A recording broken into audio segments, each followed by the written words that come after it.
Constitucionalmente Hablando, el podcast del Centro de Estudios y Difusión del Derecho Constitucional, un espacio de reflexión e intercambio de ideas sobre la jurisprudencia, los derechos humanos y la consolidación de la cultura constitucional en el Ecuador. En el capítulo anterior conversamos con el politólogo Santiago Basabe sobre la independencia de la justicia en América Latina y el rol de los profesionales del derecho en esa problemática. En este séptimo capítulo mantendremos una conversación con Carolina Vaca, la coordinadora jurisdiccional de selección y revisión de garantías constitucionales de la Corte Constitucional. Carolina es abogada especialista superior y magíster en Derecho Constitucional, así como maestra en Ciencias Sociales con mención en Género y Desarrollo. En esta ocasión conversaremos sobre la selección y revisión de sentencias y resoluciones de garantías jurisdiccionales, que es una de las atribuciones que la Constitución y la Ley Orgánica de Garantías Jurisdiccionales y Control Constitucional le confirieron a la Corte Constitucional y que constituye uno de sus mayores retos. Bienvenidas y bienvenidos. Para empezar, ¿nos puedes explicar en qué consiste la selección y revisión? Es un proceso que yo me atrevo a decir que no es tan conocido en las aulas universitarias. Yo misma cuando fui estudiante no alcancé a conocer el proceso de revisión, inclusive cuando hice los posgrados, porque la Constitución fue posterior y demás. Pero es un proceso que consiste básicamente en lo siguiente. A nivel nacional, todo el tiempo, juezas y jueces están resolviendo garantías constitucionales, acciones de protección, habeas corpus, acceso a la información pública, medidas cautelares y habeas data. Esas sentencias o resoluciones, cuando están ejecutoriadas de conformidad con la ley, deben ser obligatoriamente remitidas a la Corte Constitucional. Esto para que puedan las personas hacerse una idea de cuántos casos puede recibir la Corte, porque todos los días hay sentencias y todos los días se van a ejecutoriar esas sentencias y esas sentencias deben ingresar acá a la Corte. Lo que la Corte tiene la facultad de hacer es de analizar cada uno de los casos e identificar si alguno de ellos, que son cientos, cumple con algunos de los parámetros de selección que están previstos en el 25 de la Ley Orgánica, que es gravedad, novedad, relevancia o trascendencia nacional o incumplimiento de precedentes fijados por esta Corte. Todos los días, desde la coordinación, somos quienes estamos encargadas de procesar esa información. Llegan las sentencias, las revisamos, procesamos los datos en un formulario que es electrónico y posteriormente sacamos un insumo que es de conocimiento de los despachos de las juezas y jueces constitucionales para que pueda ser el producto que sirva de insumo y que les facilite el análisis de los casos y la selección de estos. En promedio nosotros recibimos entre 20 y 40 casos diarios, no obstante conocemos que no nos llega todo lo que debería llegar a nivel nacional. ¿Conoces cuál es el porcentaje de casos que llegan? Tenemos una aproximación de que apenas recibimos el 30% de casos, a pesar de que en la ley está la obligación estricta de que jueces y jueces nos manden.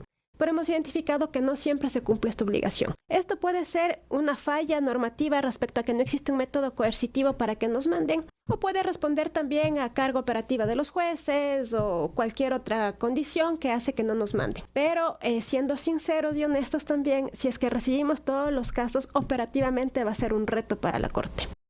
Muchas gracias, muy clara la explicación. Ahora vamos con la segunda pregunta que hemos preparado para ti. Como sabes, el extinto Tribunal Constitucional era un órgano de apelación de las garantías jurisdiccionales que existían a la época. Esto cambió con la Constitución del 2008, la que confirió a la Corte dicha atribución. Tomando en cuenta este hecho, ¿consideras que el proceso de selección y revisión constituye un reto para la Corte Constitucional y por qué? Es un reto y partiendo de una premisa. La ley dispone que la Corte puede seleccionar los casos de manera discrecional. Deben cumplir parámetros y los parámetros deben ser motivados, sí, pero la Corte tiene la posibilidad de escoger de entre cientos de sentencias ejecutoriadas, es decir, que ya tienen una verdad procesal determinada por los jueces de instancia. La Corte puede escoger esos casos y tiene la posibilidad de revisarla. Es uno de los primeros retos y las primeras características que nos dicen que es un proceso de mucha importancia y también un proceso que hay que tomarlo con mucha atención. Y adicional a eso, la conformación de la Corte Constitucional, particularmente desde el año 2019, le dio cierta prioridad al proceso de selección y ha emitido algunas sentencias que terminan siendo icónicas dentro del proceso constitucional, porque han desarrollado el contenido de derechos, han desarrollado también el contenido del sistema procesal Y estas sentencias son de carácter erga omnes. Quiere decir que la Corte ha tenido la facultad de revisar el caso en sí mismo e inclusive en ciertos casos reparar, o también ha tenido la facultad de no revisar el caso en el mérito del caso, sino de emitir jurisprudencia para casos en el futuro que tengan las mismas características. Estas condiciones que da el proceso de selección y revisión no tiene ningún otro proceso de la Corte Constitucional. Es muy interesante. Sabemos que llegan muchas sentencias ejecutoriadas de la Corte Constitucional para que pasen por ese proceso y que cada día aumenta más. ¿Puedes explicarnos cómo trabaja el equipo de la Corte Constitucional en la fase de selección de los casos? Operativamente nosotros somos 6 personas que conformamos la coordinación y actualmente tenemos un equipo de 5 pasantes que son estudiantes de Derecho de algunas universidades del país.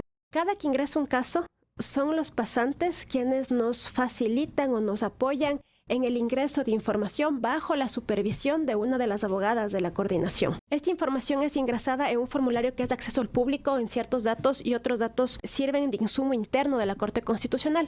Por ejemplo, el reglamento de sustanciación nos dice que nosotros tenemos que registrar las sentencias de la Corte Constitucional que son usadas en las sentencias de instancia de garantías para resolver el caso. Es un dato que nosotros debemos identificar. Las sentencias llega y nosotros leemos y vemos, este caso ha sido resuelto a partir de la interpretación que hizo el juez de cierta sentencia de la Corte. Y es una cuestión muy interesante porque finalmente nosotros podemos ver cómo en la realidad nacional están interpretando, usando y aplicando nuestra jurisprudencia. Anotamos también información que es trascendental, como por ejemplo si es que las partes accionantes son parte de los grupos de atención prioritaria, o son pertenecientes a pueblos o nacionalidades indígenas, personas afrodescendientes, personas con discapacidad, niños, niñas, adolescentes, para entender de manera interseccional, por ejemplo, de qué trata el caso. Seguramente no es un caso simplemente de una cuestión laboral, sino que el caso se agrava porque justamente trata de una persona que está en gestación o que tiene una discapacidad.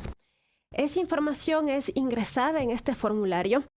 Este formulario también contiene un escenario constitucional, que básicamente es un párrafo que nos permite conocer inmediatamente qué hecho es el que motivó que se presente la garantía. Esto genera un insumo que luego pasa, de acuerdo a lo que nos dice el reglamento de sustanciación de la Corte, a conocimiento de los delegadas y delegados de los jueces constitucionales y las juezas constitucionales que conocen por periodos de tiempo los casos que han ingresado. Metodológicamente nosotros trabajamos por trimestres. Así, el comité asesor, que es el nombre que hemos dado a este equipo de trabajo, conoce en promedio 1.500 casos cada trimestre y conoce a través del insumo del procesamiento de información, es decir, el resultado del procesamiento de información. Y tienen acceso absolutamente a todos los casos. Y el análisis técnico conjunto que hacemos entre la Secretaría Técnica, la coordinación y los asesores es la identificación de qué casos cumplen con los parámetros que nos dice la ley, qué caso es grave, qué caso es novedoso, qué caso es de incumplimiento de precedente o es relevante. Esa tarea cada vez es más complicada, dada que la Corte todo el tiempo está renovando, revisando y emitiendo nueva jurisprudencia. Entonces, por ejemplo, identificar que un caso es novedoso nos implica a nosotros a analizar toda la jurisprudencia de la Corte para ver si es que este caso en particular a la Corte le va a permitir fundar una línea o le va a permitir especificar una línea o ampliar una línea jurisprudencial. Es un análisis técnico que siempre buscamos la manera de hacerlo de la manera más objetiva posible, porque si bien es un proceso discrecional de la Corte, eso no obsta que tenga que ser un proceso con argumentos objetivos que permitan la selección. Y cada vez esto se pone más difícil. Sin embargo, las jueces y los jueces siempre nos dan directrices respecto a qué casos son los que debemos poner atención para buscar, dado que vale decir que a diferencia de otras cortes, particularmente la colombiana, que son nuestros vecinos con quienes nos podemos de cierta manera comparar, nosotros no tenemos aún un mecanismo de inteligencia artificial que nos permita procesar la información e identificar los casos que son de interés, sino que todo lo hacemos dada la inteligencia de quienes formamos parte del equipo de la Secretaría Técnica y la coordinación para poder identificar esto en conjunto con los equipos de trabajo de las juezas y jueces constitucionales. En resumen, ese es el trabajo operativo que hacemos todos los días. Buenísimo. Un poco para avanzar en este punto, una vez seleccionados los casos pasan por una fase que, por regla general, deriva en la emisión de una sentencia de revisión. ¿Nos puedes contar cómo tramita la Corte estos casos? De acuerdo a la ley y también a nuestro reglamento de sustanciación, la Corte trabaja con una sala de selección. Esta sala de selección tiene funciones durante un mes. ¿Y cómo esto es operativo? El Pleno de la Corte en una sesión sortea salas y sortea 3 salas que van a tener funciones cada mes. La sala 1 va a tener funciones de enero a febrero, la siguiente de febrero a marzo y la otra de marzo a abril. En mayo se sortean nuevamente las salas y las salas otra vez comienzan a sesionar. Es decir, todos los meses tenemos una sala que está en funciones y que puede sesionar. El insumo que trabaja la Secretaría Técnica es enviado a la Secretaría General, que difunde la información a los jueces y jueces, a todos, y particularmente a quienes conforman la sala en funciones. Esta sala se reúne y conoce los informes que presenta el STJ, que contienen los casos que han ingresado y también los casos que tiene un análisis en los que se identifica el cumplimiento de los parámetros, y la sala selecciona los casos. Y los que no selecciona, pues automáticamente van al archivo, que es lo que está previsto en la norma. Estos casos tienen que ser objeto de un auto de selección. Este auto de selección tiene que ser motivado. En este auto nosotros debemos justificar por qué el caso es grave, novedoso o es trascendente, o por qué incumple a primera vista un precedente. Este auto de ninguna manera implica adelantar criterio, sino que simplemente problematiza sobre lo que la Corte podría pronunciarse. Este auto de selección es emitido y posteriormente pasa nuevamente al Pleno, donde es sorteado y va a una jueza o juez sustanciador. Ahí aparecen las salas de revisión, que también son tribunales. A diferencia de la sala de selección, que sesiona una por cada mes, acá tenemos 3 salas de revisión que sesionan de manera simultánea durante 6 meses. Es decir, las 3 salas están en funciones durante 6 meses. Las juezas y los jueces ponentes de cada caso presentan un proyecto de sentencia de revisión a la sala. La sala aprueba, hace observaciones, el resultado final es la aprobación del proyecto de sentencia y pasa al Pleno. Es el único procedimiento de la Corte que tiene esta sala previa o esta especie de filtro previo a que pase a conocimiento del Pleno. Y una vez que va al Pleno, pues sigue el trámite de los demás casos, que es de conocimiento y debate de los 9 jueces, y finalmente termina con su aprobación. Y si la propuesta que presenta el juez ponente no es acogida en el tribunal de revisión. El juez ponente, para hacerlo de manera gráfica, es el dueño del caso. Si es que no pasa por sala de revisión porque hay observaciones que no han sido procesadas, pues ese caso pasará a la siguiente sala de revisión, donde la jueza o juez dueña del caso sea integrante. En la práctica suelen haber sesiones donde se debate y se hacen observaciones a los proyectos de sentencia. Y el juez o la jueza ponente hace esas modificaciones y luego hay una segunda sesión en la que se verifican los cambios y se aprueba el proyecto. Esa ha sido la dinámica en la parte operativa de los casos, pero la condición es que el juez o jueza sustanciador presente el proyecto en la sala que esté en funciones. Ya, buenísimo. Hablemos de casos específicos. Comencemos con la sentencia 904-12-JP/19, a la que el juez ponente dio el nombre de negativa de atención en embarazo y violencia obstétrica. ¿Nos puedes relatar brevemente los hechos principales del caso? Este es un caso grave debido a los hechos. Se trata de una mujer embarazada que estaba por dar a luz. Se acerca a una casa de salud del Instituto Ecuatoriano de Seguridad Social y allí no es atendida debido a que le indican que está en mora, de acuerdo a sus aportaciones, y que no podía ser atendida. Y le mandan a otra casa de salud. La cuestión es que la señora presenta una acción de protección debido a esta mala atención o a esta falta de atención debida. Ella da a luz, ella alega que da a luz básicamente sin atención médica. Hay un problema en el parto debido a que ella comienza a tener una hemorragia, tiene que ser atendida y tiene que ser trasladada a otro centro de salud. Esos son los hechos en resumen. Lo interesante de este caso es que cuando se presenta la acción de protección se presenta debido a esta inatención que da el IES a la señora que está en labor de parto. Lo que hace la Corte Constitucional que le convierte al caso interesante es que va más allá e identifica el problema del caso e identifica que no se trata solamente de un caso en el que la persona no fue atendida y que podría haber por eso un detrimento al derecho de salud, sino que identifica que la señora fue víctima de una situación de violencia obstétrica. Y lo que hace la Corte es, a través de la violencia obstétrica, determinar que esa forma de violencia obstétrica puede ser una forma de vulnerar el derecho a la salud. La violencia obstétrica aquí en el país está definida desde el 2018 en la Ley de Violencia contra la Mujer por primera vez, pero en realidad no ha tenido mayor desarrollo. Y resulta que es la Corte Constitucional quien toma el concepto y lo desarrolla y lo vincula al ejercicio de un derecho.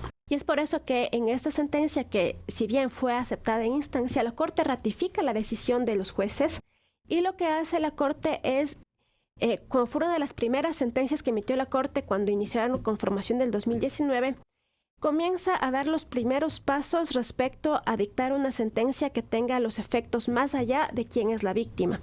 Porque lo que hace en este caso es decir, IES y el órgano competente en materia de salud pública, que es el Ministerio de Salud, deberían ponerse de acuerdo, para decirlo en términos coloquiales, y emitir las reglas o los protocolos o las guías necesarias para que las personas que brindan el servicio de salud, médicos, enfermeras y personal administrativo, atiendan a las personas y se prevengan situaciones que puedan caer en violencia obstétrica.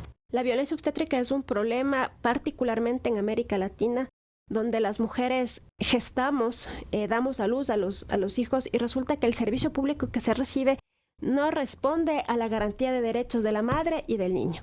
Y la Corte aborda ese tema de manera objetiva, le da contenido y dispone que los órganos emitan estas reglas. Esta sentencia fue emitida en el 2020. Lo interesante de la sentencia es que estamos ya en año 2023 y también la misma Corte, a través de los autos de verificación de cumplimiento y seguimiento, ha ido viendo que cada uno de las disposiciones que dio se vayan cumpliendo. Y pues, por ejemplo, una de las disposiciones que dio fue que el IES en equidad repara a la señora con $5,000. Y también verificó que el contencioso administrativo revise los gastos en los que incurrió la señora en casas de salud privada para que pueda también el IES devolver esa cantidad de dinero. Y todo eso pues se ha ido gestionando y se ha ido de alguna manera despachando para garantizar que también la sentencia de la Corte en beneficio de la víctima se cumpla. Aquí lo importante es que deberíamos ver cómo están ya actuando los protocolos y si es que el personal está capacitado para entender qué actuaciones que podrían haber estado naturalizadas resultan que son violencia obstétrica,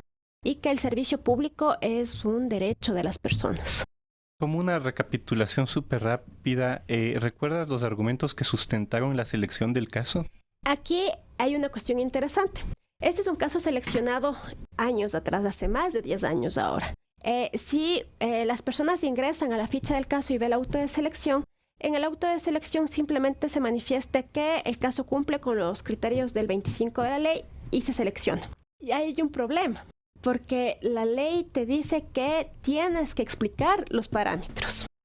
En este caso, digamos que fue subsanado, dado que el juez ponente identificó que el caso mantenía todavía, mejor dicho, cumplía los criterios de gravedad, novedad de selección, y pudo emitir sentencia. Pero en otros casos sí resulta un problema para la selección del caso debido a que no existe una motivación. Y eso puede generar que el caso sea archivado. Es una debilidad del caso en el momento de la selección. Ya. ¿Crees que la sentencia de revisión tuvo un impacto en la víctima y en otras mujeres que se puedan hallar en una situación similar? Yo estoy convencida que tuvo un impacto. Primero, la Corte puso en el debate, no solamente académico, sino en el debate del servicio público de salud, de que las mujeres podemos ser sujetos de violencia obstétrica por prácticas que pueden ser naturalizadas. Esto es importante, no es una cuestión menor. Y la Corte lo hace en un caso en el que no se alegó violencia obstétrica, sino que la Corte identifica y dice: usted fue víctima de violencia obstétrica porque estaba en labor de parto y nadie la atendió. Y la señora aduce que estuvo sola y que recibió a su hijo solo, cuando sabemos que el momento del parto es un momento absolutamente delicado, que debe estar con todas las condiciones médicas para recibir a quien nace y para atender a la madre. Entonces yo considero que sí tuvo una trascendencia y un impacto para las mujeres. Ahora, también hay cosas que rebasan el seguimiento de la Corte, pero que ya están vinculados al tema de política pública, donde podríamos verificar si es que efectivamente los protocolos están siendo activados y se ha reducido el tema de violencia obstétrica en el servicio público de salud. Caro, te propongo que hablemos sobre un segundo caso, el de la sentencia 1178-19-JP/21 sobre la desnaturalización de la acción de protección y la declaratoria de prescripción adquisitiva extraordinaria de dominio. ¿Recuerdas los hechos relevantes de este caso? Este fue un caso interesante porque una persona que estaba en posesión de un bien inmueble más o menos 10.000 metros cuadrados en la provincia de Esmeraldas, alegaba que él era el legítimo posesionario y pues requería la prescripción adquisitiva de dominio como respuesta a que una tercera persona ingresó a estos inmuebles y comenzó a hacer ciertos trabajos. Pero lo que hace este supuesto legítimo posesionario es presentar una acción de protección, solicitando expresamente la declaratoria de la prescripción adquisitiva de dominio, sin un argumento que esté vinculado a una vulneración del derecho a la propiedad. La judicatura que conoce el caso acepta la acción de protección, es decir, declara la prescripción adquisitiva de dominio y dispone que el registro de la propiedad inscriba esos datos, con todos los efectos jurídicos que eso acarrea. Resulta que estos predios, de acuerdo a la información que recuerdo del momento de la selección, sí tenían un legítimo propietario, que era un fideicomiso. Pero este fideicomiso, la acción de protección, fue citado a través de la prensa y no se enteró de lo que estaba pasando sino años después. Estos hechos ocurrieron en el año 2011. El caso llega acá a la Corte Constitucional a través de una acción extraordinaria de protección y es la sala de admisión que decide mandar a la sala de selección que conozca el caso justamente por esta situación de una eventual desnaturalización de la acción de protección. Es decir, que la acción de protección fue usada para la declaratoria de un derecho que eso no es la naturaleza de la acción de protección. El caso llega a la sala, es seleccionado, posteriormente pasa por todo el proceso que conversamos, es decir, se hace un informe, pasa a conocimiento de la sala, se selecciona, posteriormente se sortea, llega una jueza sustanciadora, que en este caso fue la doctora Daniela Salazar. Ella fue parte de una sala de revisión, el caso pasó por sala, después del pleno y se expidió. Este caso es muy interesante porque lo que hace es decir algo tan evidente como que la prescripción adquisitiva de dominio, que es objeto de un proceso ordinario civil, no puede ser resuelta a través de una acción de protección, porque sería declarar un derecho que tiene que ser revisado en un proceso ordinario con todas las características y condiciones que eso requiere, y que no lo va a hacer un juez que se convierte en juez constitucional con una acción de protección. La sentencia lo que nos dice es también, si es que estamos frente a un caso tan obvio como este, ni siquiera tenemos que analizar si es que existe una vulneración de derechos, porque la pretensión de la parte accionante es específica y claramente contraria a la naturaleza de la acción de protección. Esto no obsta que hay otros casos en los que puede haber un tema vinculado a un ejercicio del derecho a la propiedad que es diferente a que se me declare la prescripción adquisitiva de un dominio, que es una forma de adquirir el dominio y no tiene que ser objeto de acción de protección. Esos son los hechos del caso. La sentencia fue emitida y básicamente lo que hizo la sentencia fue revocar la sentencia que otorgó la acción de protección y emitir algunas disposiciones dirigidas al Consejo de la Judicatura e incluso Fiscalía para que investigue todo lo que pasó en el caso, pues evidentemente era una cuestión que no correspondía a la justicia constitucional. Claro, qué interesante. Igual, como pregunta, ¿este caso de algún modo tiene un impacto más allá de estos hechos? Claro que sí, porque yo insisto, una cuestión que parecería tan lógica como que no puedes hacer una prescripción adquisitiva de dominio por acción de protección, la Corte lo aclara en una sentencia de revisión que tiene estos efectos de erga omnes. Entonces es la Corte que está diciendo, cuidado juezas y jueces constitucionales a nivel nacional. Si ustedes reciben un pedido de prescripción adquisitiva de dominio, ustedes no pueden otorgar la acción de protección. Entonces sí tiene un impacto a nivel nacional este caso. Para ser honesta, pues a partir de esto tampoco hemos recibido más casos de ese tipo, con esas condiciones que quieran sobrepasar lo que es la justicia ordinaria y un proceso ordinario que es súper específico en la norma a través de acción de protección. Entonces, esto, evidentemente, sí, algo tan obvio tuvo que ser objeto de una sentencia. Interesantísimo, sobre todo porque esto nos va a llevar a la última pregunta que preparamos para ti. Y dice, durante algún tiempo y con cada vez mayor fuerza, hemos oído voces que se refieren a un abuso o desnaturalización de las garantías. ¿Crees que esta sentencia puede cumplir un rol importante en ese contexto de este debate que en la coyuntura está viendo? Claro que ya lo acabas de explicar, que en relación a la declaratoria de derechos queda claro, pero de algún modo la misma selección y revisión puede ayudarnos a evitar este abuso y esta desnaturalización. La selección y revisión puede ser un mecanismo que utiliza la Corte para identificar casos, seleccionar casos y revisarlos con el tema de la posible desnaturalización. Respecto a ese tema, yo me permito hacer una apreciación técnica personal, de cierto modo, para decirlo así o precisarlo así. Nosotros tenemos ciertas falencias, me atrevo a confirmar, que la venimos arrastrando desde que somos formados en escuelas, colegios y luego universidades. Y también tenemos una carencia de una cultura constitucional o una cultura de ejercicio de derechos y de respeto de la norma. Todo eso puede acarrear que pensemos que si existe un mecanismo que por norma constitucional es eficaz, parecería que es la ventana por la cual yo puedo pedir lo que considero que responda al interés de mis derechos, no a la vulneración de derechos, sino al interés del ejercicio de mis derechos. Entonces, eso puede tener como resultado casos que, por ejemplo, a través del mecanismo de opinión pública, redes sociales, medios de comunicación, pues conocemos que podrían ser a primera vista o tener visos de ser abuso de garantías. De cualquier manera, el proceso de selección y revisión, al ser una facultad discrecional de la Corte, sí le permitiría identificar casos, seleccionarlos y revisarlos con el afán, por ejemplo, de especificar la jurisprudencia que la Corte ya tiene sobre desnaturalización de ciertas garantías. Podría inclusive hacer un ejercicio de unificación de las líneas jurisprudenciales y del precedente, porque eso también creo yo que podría ser de cierta manera pedagógico para quienes ejercen la administración de justicia y también para quienes son usuarios del sistema.